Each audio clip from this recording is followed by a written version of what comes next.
She said it's because, as you might know, like I have a Sutu name there. It's Hoto. So she says, Hoto, no, don't try to be Jesus in a small town. Okay, my name is Nick Carl. I am 41 years old this year, and I try to live life, as much as I can how I want to, so without hurting anybody. We wanted to compress 1,000 years in one space using human age as a unit of measure.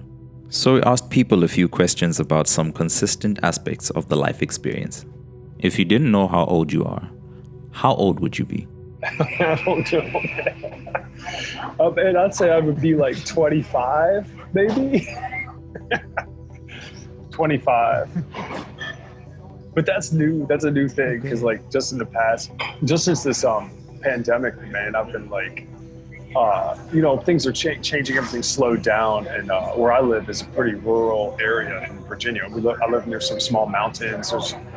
There's a lot of outdoors type of stuff you can do. You can go hiking, running, there's a river. Me and my buddy just went on a flooded on our boat with our boats yesterday, and we ended up out there at night.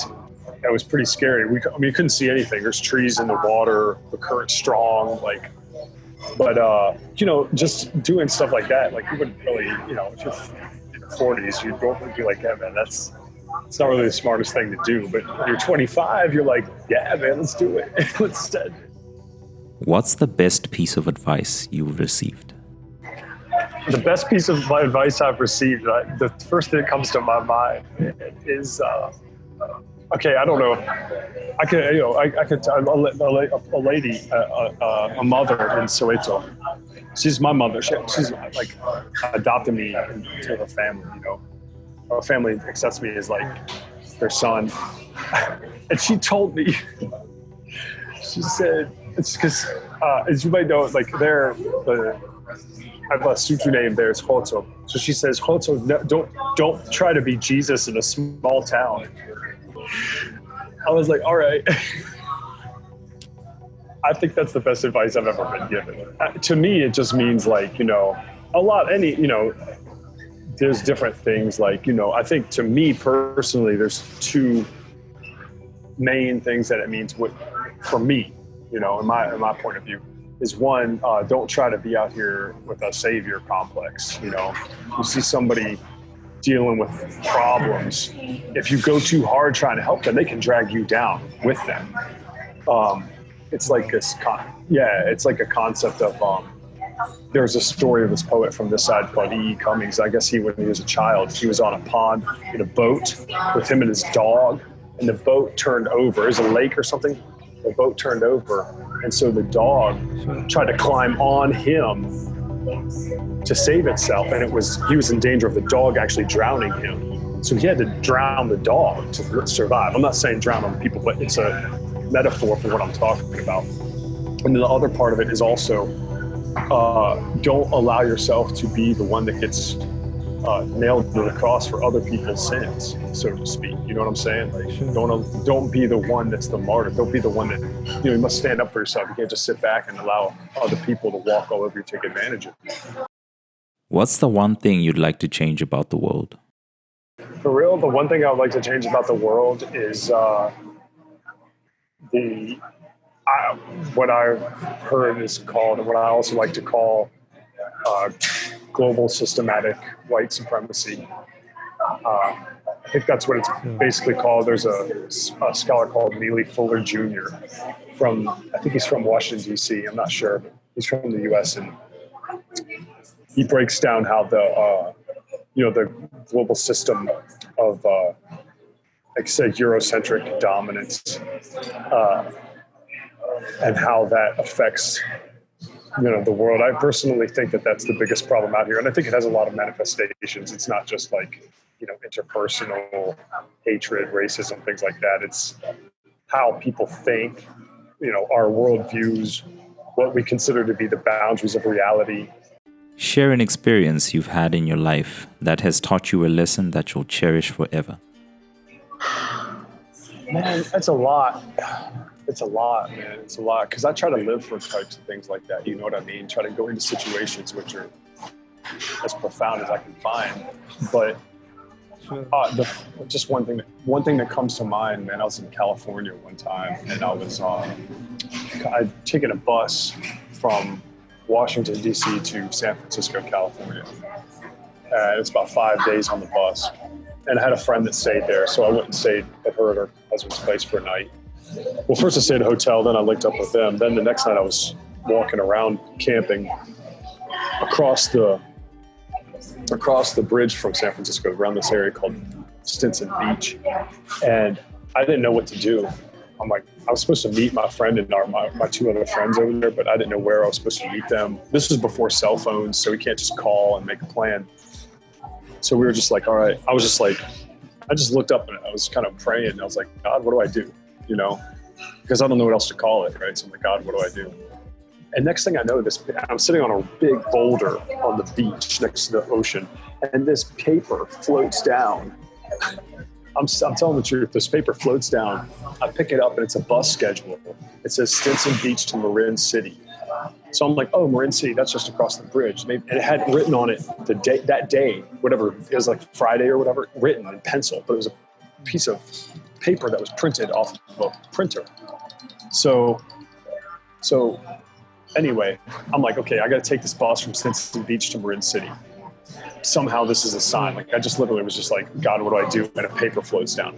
So I get on my backpack and I walk over to the bus stop at Stinson Beach, and I'm waiting for the bus. The bus arrives, and I go to get onto the bus, and the bus driver's like, hold on.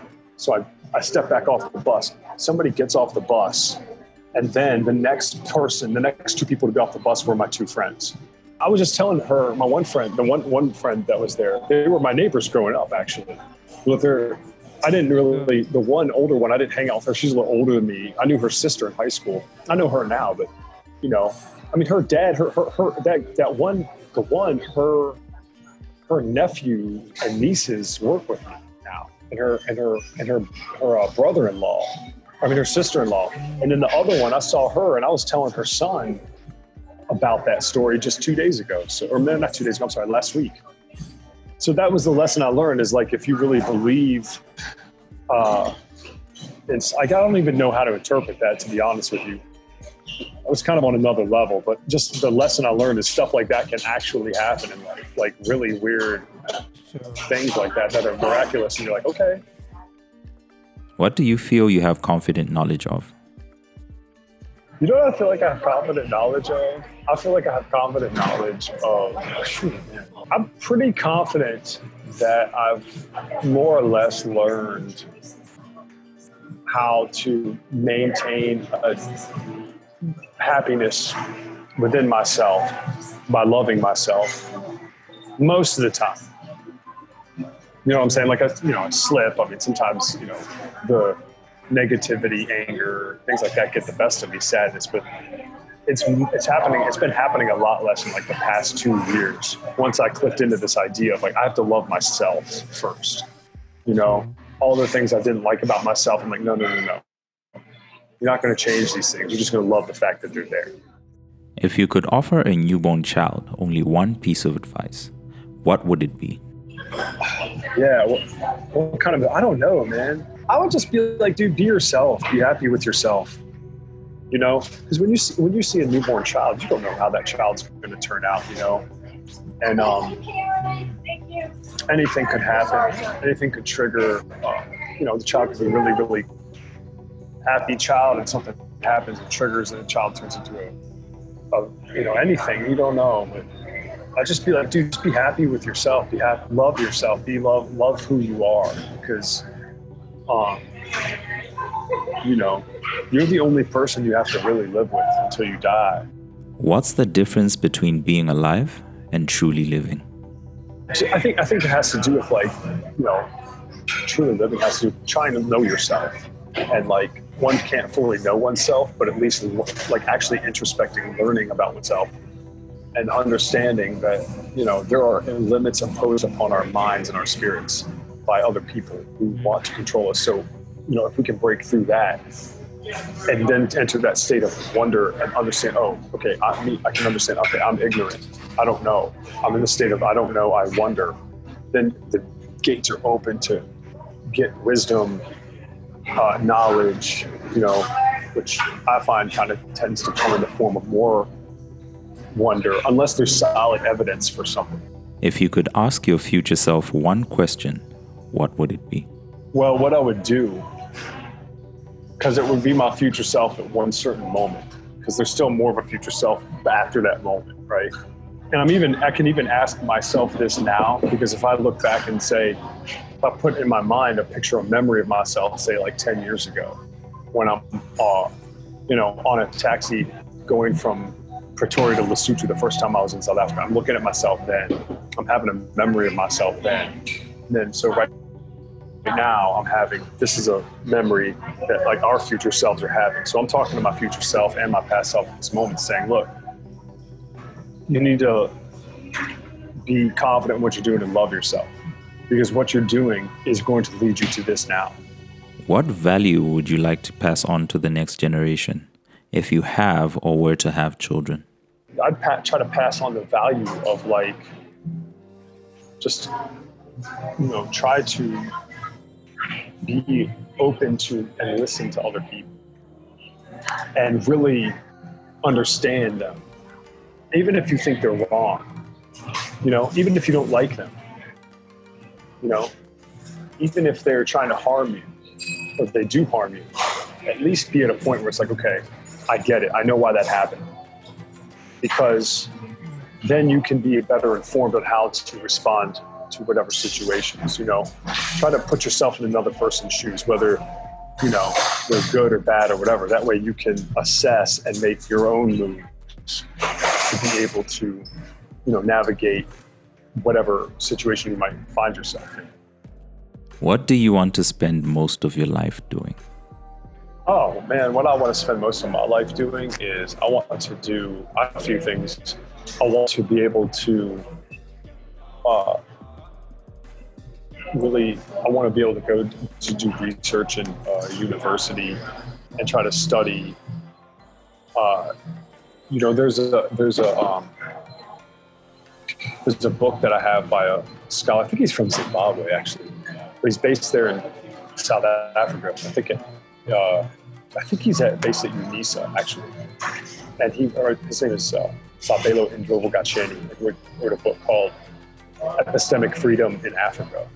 And I would like to, learn about that and actually do work where I can, compile information and evidence and try to, teach it, or actually, discuss it with people, maybe at a lecturer level, or also write books or work under the guidance of a professor that's actually doing that research. You know what I'm saying? That's one thing I'd like to do. Yeah, I like to do that. I also would like to do a lot of, I like outdoor stuff like cycling, hiking, camping. Yeah.